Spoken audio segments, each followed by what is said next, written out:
Here at Helmuth Ford, we are a small town dealership with no hassle and no pressure. Delta Fire and Rescue presents the Delta Haunted House at 109 North Center Street in Delta. Admission is just $10 per person. The Delta Haunted House is open each Friday and Saturday throughout October and on Halloween night from 8 to 10 p.m. Food and drinks will be available for purchase, and now accepting cash and most major credit cards. It's the Delta Fire and Rescue Delta Haunted House, Fridays and Saturdays in October and on Halloween night. The Watch Your Opera House presents the Midwest Country Music Organization New Artist of the Year, Jordan Beam, featuring John Griffiths, this Saturday at 7 p.m. Tickets are just $10. Get them at watchyouroperahouse.org or get them at the door. See one of the Midwest's best with Iowa's Jordan Beam this Saturday night, 7 p.m. at the Watch Your Opera House. As these Iowa skies. The Albia After Prom Haunted House is open Friday and Saturday nights in October from 8 to 11 p.m. Admission is just $10. Free parking at the Monroe County Fairgrounds in Albia. It's the Albia After Prom Haunted House. Fridays and Saturdays in October from 8 to 11 p.m. We hope to see you there.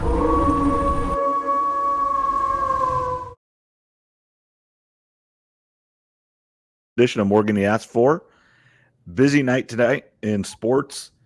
One TV, I've got New York and Minnesota, the WNBA Finals. Back in Minnesota watching Bridget Carleton, former Cyclone.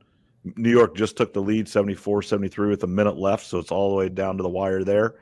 And then obviously the Dodgers and Mets are on as well in the top of the sixth. So that game's going to go on for quite a bit more. So we'll keep you updated there. So I got both those on my TVs tonight. This episode here, I'm going to bring Trevor in just a second, is going to be very much Cyclone centered. Lots of things going on with Cyclone athletics and Cyclone football, and then both basketball teams.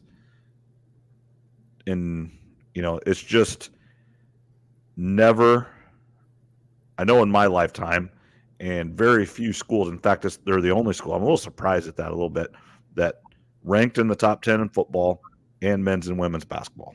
All three teams are ranked in the top 10 this week, and it's AP.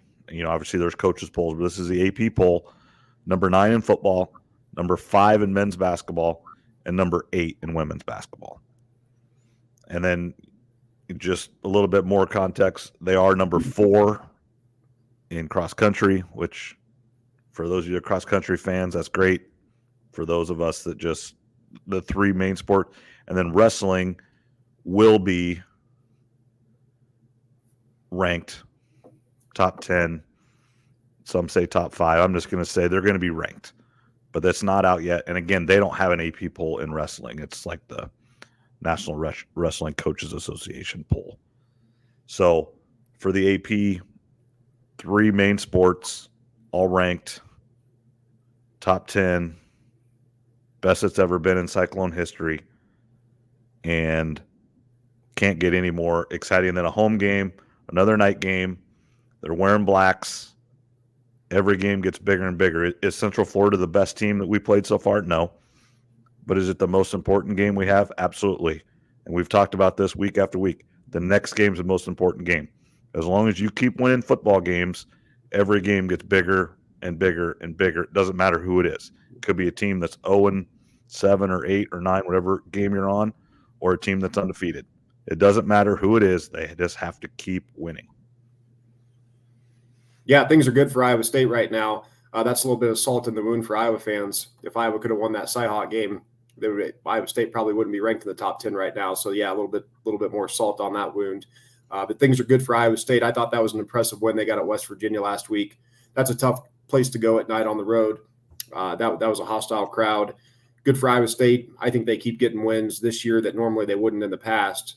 And as you said, now you got UCF coming in, back-to-back home games for Iowa State, which is nice. You get to spend some time not leaving Ames And if they can get the win here, then that sets up Texas Tech down the road. But as you mentioned, got to take care of business versus UCF. Yeah, it's back-to-back home games, but there is a bye week in there. So next week is a bye game. So this is a big week. Get through this week, get a win. Hopefully some of our linebackers and the Dylan Barrett can get back after this week.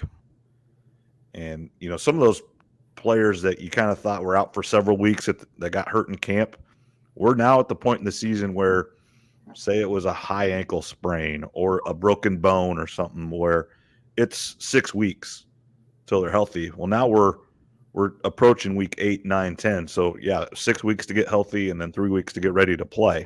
We're getting there now. So you're going to get some of those people back. And then also this is the time of year that those true freshmen that weren't quite ready in September, but have been practicing hard, getting better, been in the weight room, been in nutrition for, you know, most of them got there this summer, starting to see. And if they're good enough, they can play them. And now we're getting to the point where you could still play them and redshirt still if needed, but you can test them out a little bit. Yeah, if you're getting some of your players back from injury, that's big, especially for this final stretch. I look at Iowa State. They've taken 2 steps now out of 4, I'd call it. We know the beginning of the season woes that they've had in the past under Campbell. They got past that. If they can get this game, then I think they complete steps 2 of 4. And then you kind of get into that final stretch of the season. Can you finish undefeated, get to the Big 12 championship? This is just another step in that process. But I had the game on last Saturday, but there were so many good games on, I really couldn't focus on it. So I just wanted to kind of get some of your takeaways, the good and the bads of the game. I mean, obviously you got the win, but besides the win, what were some things you liked or didn't like? Well, you know, to start the game, they got the ball and went right down the field and scored, running the ball essentially right down our throats. So it was like, oh my. And unfortunately, this has become a theme for Iowa State and a theme for John Haycock in general. And you look over the course, this isn't a this year only problem. Teams score, or teams definitely get movement and have a good drive the first or second drive of the game. You know, Baylor scored 14 points right away. West Virginia scored, and then they had a chance. They missed a field goal, and that really changed the momentum of this game. They could have went up 10-0 because Iowa State missed a field goal on their first drive. And then West Virginia went down another good drive, missed a field goal, and then 2 plays later was a 60-yard pass to Jalen Knoll. And all of a sudden you got a tie ball game, and then Iowa State went from there. So the bad is a little bit of a slow start. Now we went down, you know, we've had some issues with not having good first quarters on offense. Now this one we went down and we didn't get a touchdown, but we missed a field goal. So that's necessarily not all the offense's fault. Obviously you want to score touchdowns, but at least had to put a good drive together. And I thought it was West Virginia's hard place to get to. It's a hard place to play. Quarterback, and we talked about this, you know, Rocco Beck's dad was getting into the Hall of Fame. So hard, not hard for him, but just different for him. His mom is from West Virginia. His grandparents were there at the game.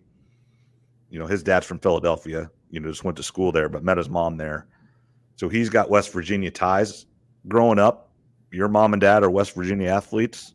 You think he wanted to play at West Virginia and he wanted to be in that crowd, or, you know, playing and having that crowd cheer for him? Absolutely he did. That's just human nature. And then him leading a rival team in, you know, on the precipice of a top 10 team, undefeated.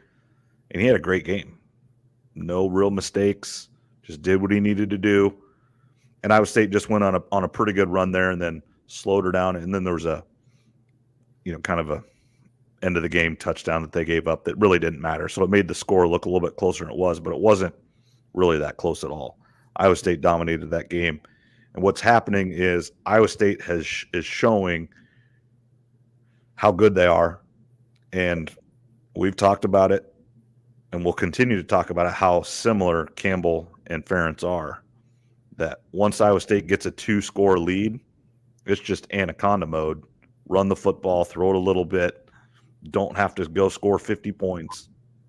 Get to 28, get to 30, hold them to 15, and win the football game. That's all you want to do. and Matt Campbell is doing that to perfection so far, and that's exactly what needs to happen Saturday night. Central Florida was kind of a dark horse for some people to get to the Big 12 championship game. Started off 3-0, not been good since. KJ Jefferson is no longer playing. They've had 6 people leave the program in the last few weeks with the, epidemic going on in college football where you don't play your 4 games so you can still redshirt. Everybody leaves the programs. That's a discussion for a different podcast on whether that's good and bad or whatever. There's pros and cons, and for some people it's the perfect situation, and then for some it's not correct. But things don't look like they're going real well right now for Central Florida. So Iowa State needs to not let them get going.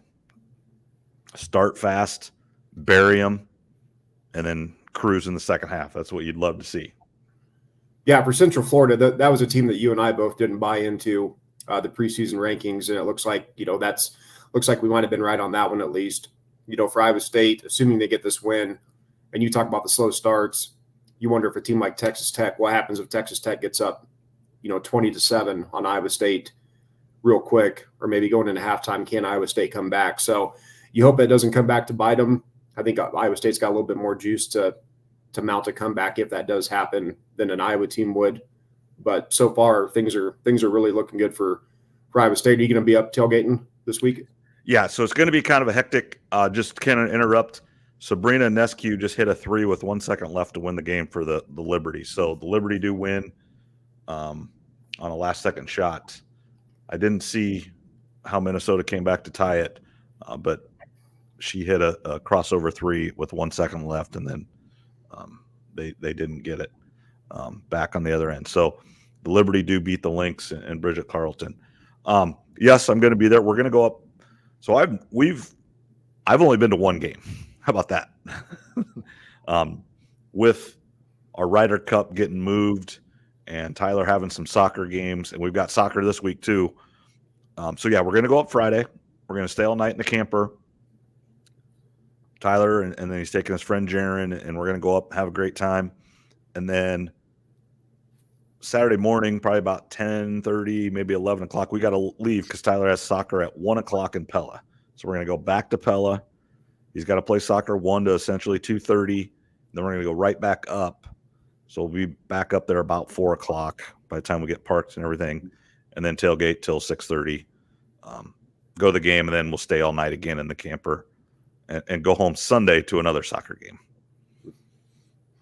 Yeah, a lot of running around, but it'll be worth it. I mean, that's especially now the remaining home games. I mean, you got to get to as many as you can with Iowa State getting like they are. Yeah, there's 4 home games left. Iowa State has 6 games left. They've got 4 home games. 1 essentially home game is going to be at Arrowhead against Kansas, and especially with Kansas. That looked to be an unbelievable game. It was going to be a great environment. Place was going to be sold out. It was going to be absolutely crazy. Probably a lot of implications on the Big 12 championship race. And it still is going to have some, hopefully, as long as Iowa State keeps winning. But with Kansas being 1-5, they're not going to – I mean, it's going to be a very much a pro Iowa State crowd, and it's going to be essentially a home game.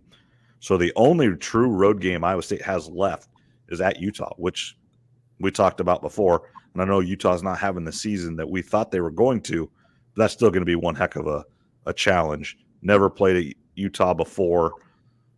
As a conference, we played Utah, and we've been out there. I remember going out there. I think we gave up 70 points. I remember, and they came to our place. I think we had a home-and-home series with them when they weren't even in the Pac-12 yet, or maybe scheduled it when they weren't in the Pac-12, then they got in the Pac-12. But we played out there before, but not as a conference opponent.